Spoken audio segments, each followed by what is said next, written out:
This is Programming Chapter 3. We're going to be looking at control statements, the if and if-else statements. And we want to go back to explain a few things. So just as an English sentence ends with a period, we need to end statements with a semicolon. So semicolon. And each statement needs to end with a semicolon. And the reason why we don't use a period is because we have decimal values, so the period is used for other things. For functions, we have a certain syntax as well. We have the return type, we have the function name with round brackets, and then we have the parameter type, and then the parameter identifier. So again, for this one, we have parameter type, parameter identifier. And that's all we need to cover for now. So here's the formal statement.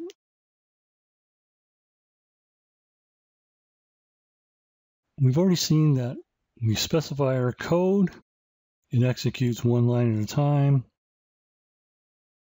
However, it has limited use. And to do more complex programs, we need to be able to make decisions and execute different pieces of code based on that decision. So the if statement, it has the following syntax: if, bracket, a condition, bracket. If this condition is true, we execute this statement. And you can see that it applies to Java, Objective-C, and C++, as well as other languages. And here's an example. We've seen it in our code, but let's do a formal example. If number mod 2 equals 1, then we print it's an odd number. Mod calculates the remainder. So if 1 is a remainder, it's odd. If 0 is the remainder, it's even.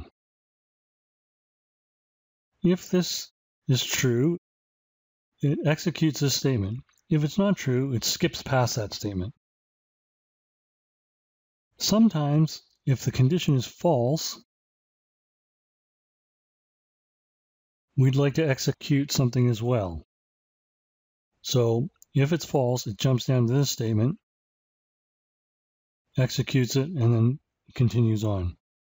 If it's true, it executes this statement, and then skips the second statement and continues.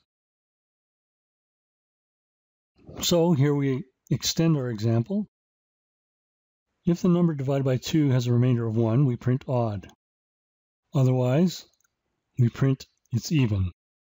And notice the syntax here. There's no semicolon here.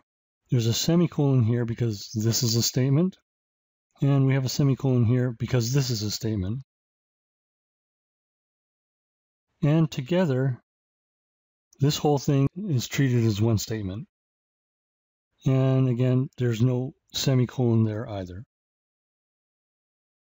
So your first task is to write a program that accepts integers until a sentinel is entered, and then print out whether this number is odd or even. And use examples from Chapter 2 to complete this program. And use this pseudocode as well. Executing one statement is nice. However, sometimes we want to execute more statements. And what we need is a block statement. So a block statement starts with a curly bracket, ends with a curly bracket, and this whole thing is treated as one statement. And it's treated as one statement because this only takes one statement and this only takes one statement.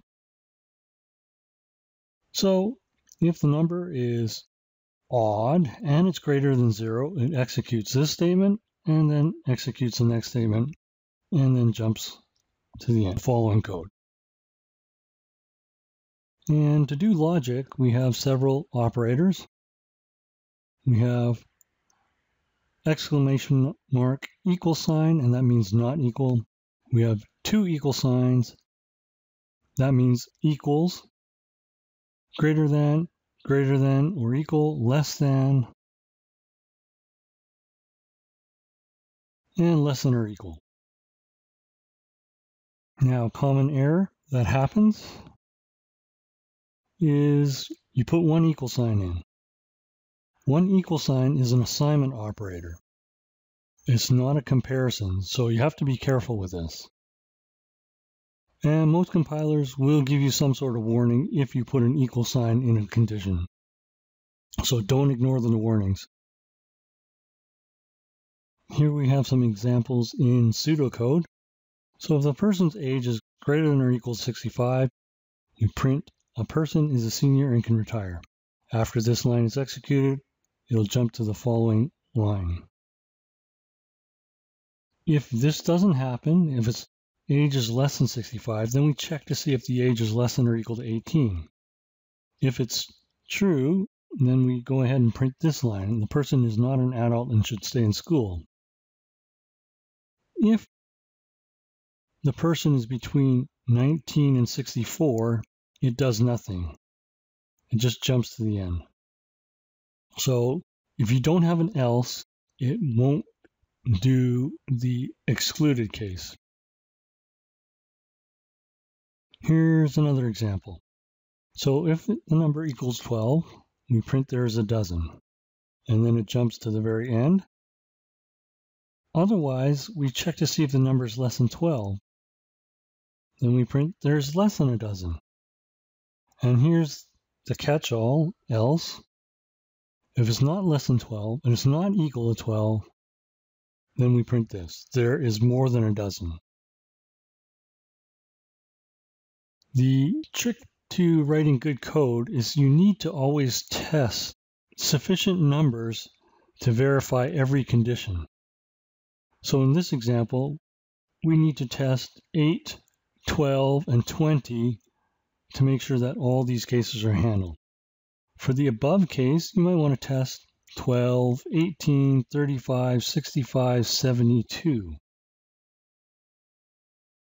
Notice that there's more cases here because we want to test the equals cases as well as the greater than case and the less than case.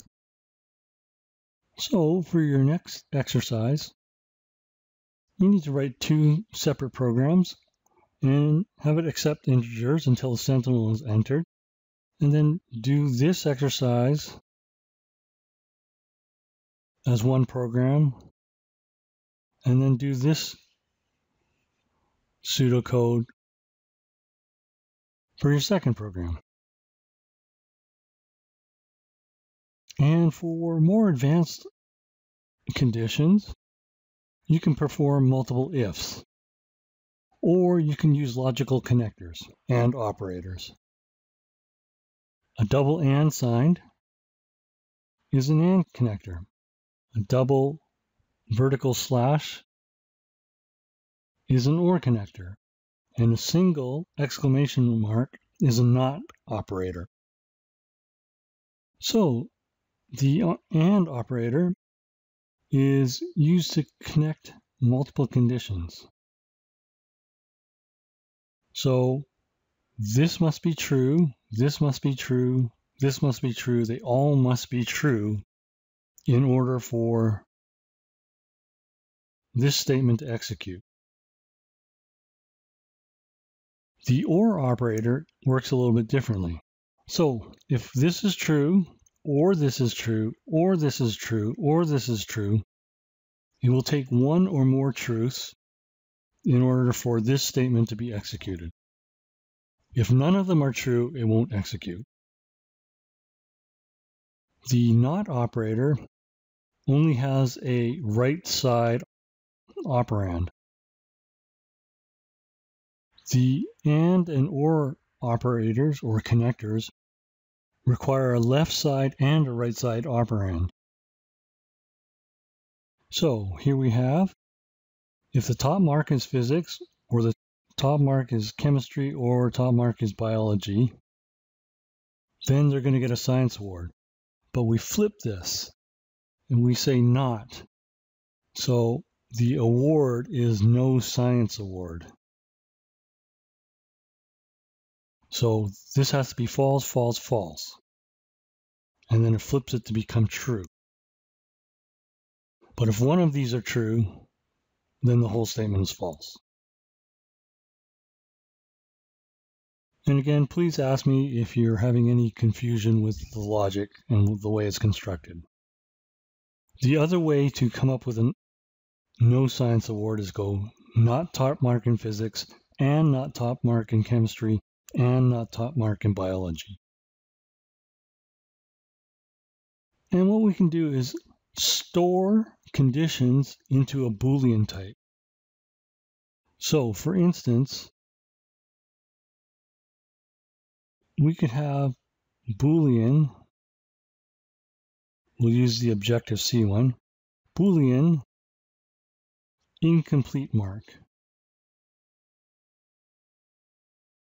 equals, and it would be mark 1 not equal to I, and mark 2 not equal to I, and so on.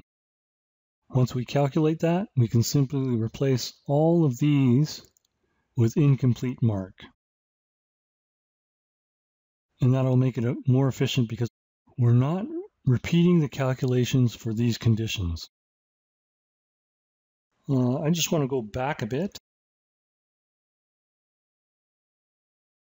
I know we have a statement here and a statement here, and that this is a complete statement. We can think of these statements as clauses. That way we don't have a run-on sentence. So this, if condition, clause, else clause, and then this is a whole statement. So as an example of the above conditions, let's look at the code. This is the code that you'll be using as an example. So we have condition and condition. 7 is greater than 5, and 2 is less than or equal to 8. That's true. 2 does not equal 1, and 1 equals 7. This is true, but this is false. They both need to be true, so this condition is false. True or false? Well, we only need one truth, so this one is true. False or false? Well, they're both false, so this whole thing is false. True or true? Again, this will be true. It only needs one of them. And not true and true. Not true is false, so both conditions need to be true, so condition 6 is false. So let's execute this.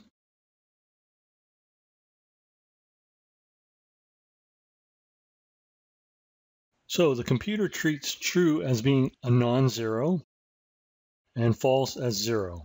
So this first one is true, false, true, false, true, false.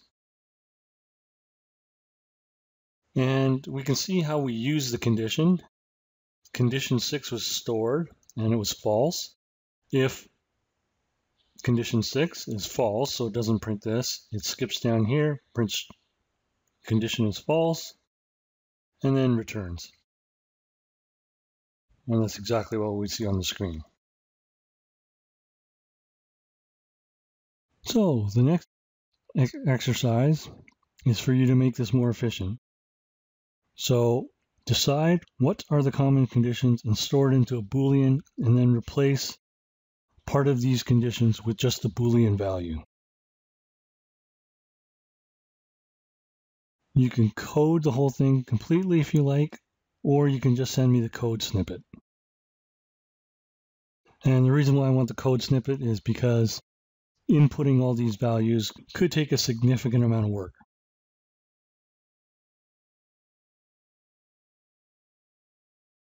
And that completes part 1 of this lesson. When you're done the exercises, go on to part 2 of the video.